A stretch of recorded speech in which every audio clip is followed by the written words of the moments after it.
Ayan mga kamaster, sabi ng ating customer, nangangamoy daw sunog. So nung unang technician, pinalitan na daw to ng kapasitor. So nakita natin yung kapasitor is panwashing. So try check natin. Yeah, ito na to. Kaya ngayusin lahat. Si Dolphy DJ Ted. Let's get it. So mag-repair tanan. Full. Ayan. Baka nasunog ulit yung kapasitor kasi hindi niya to kaya kasi iba yung kapasitor pang washing. So ito yung ipapalit natin, i-try natin. Yan. 40 microfarad. Yan is 35 microfarad.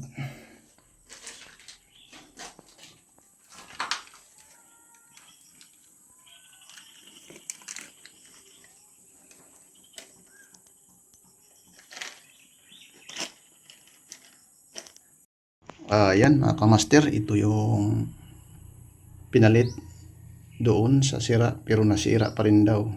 So nakikita natin baka sunog na to. Ito. So i-check natin 35 microfarad. So naka microfarad tayo dyan NF. So i-testing natin.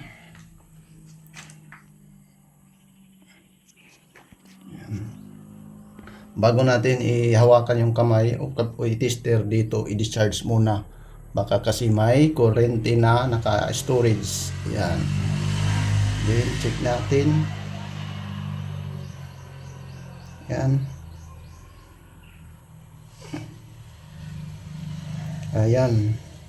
Mga kamaster, 33. Ayan o. Nabawasan na siya. So, ayan o. I-try natin palitan kung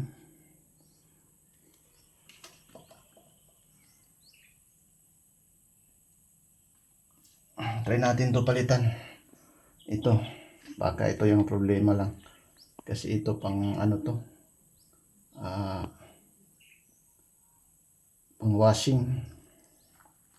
So ito matibay ito.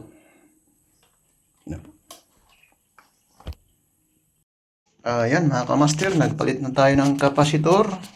So ganun pa rin. Mag-under siya ulit, maghahaming tapos kakat off yung dito sa switch. So ayan, ito yung dahilan kaya humming kasi ito. Ayan. Tumutunog na. Nandito yan siguro sa bearing. Kaya di siya start. Yan, ito yung pinalit na kapasitor. Tapos nalitan natin yung para talaga sa dito na kapasitor. Ito, pang washing lang.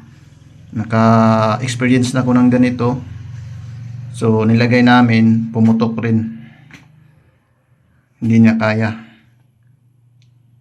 300 hours lang ang tinagal niya for 50 volt. Yan mga kamaster, okay na.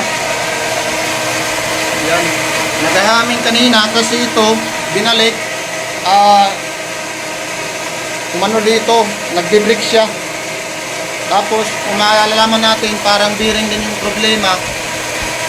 Kasi maingay. Yung inikot natin yung blower fan.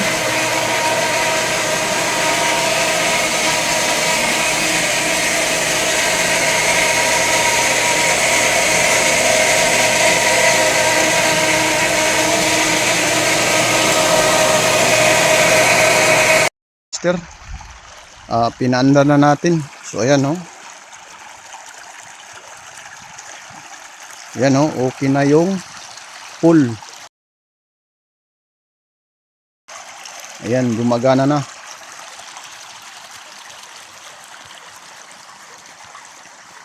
Ayos, pwede na mag-swimming ulit.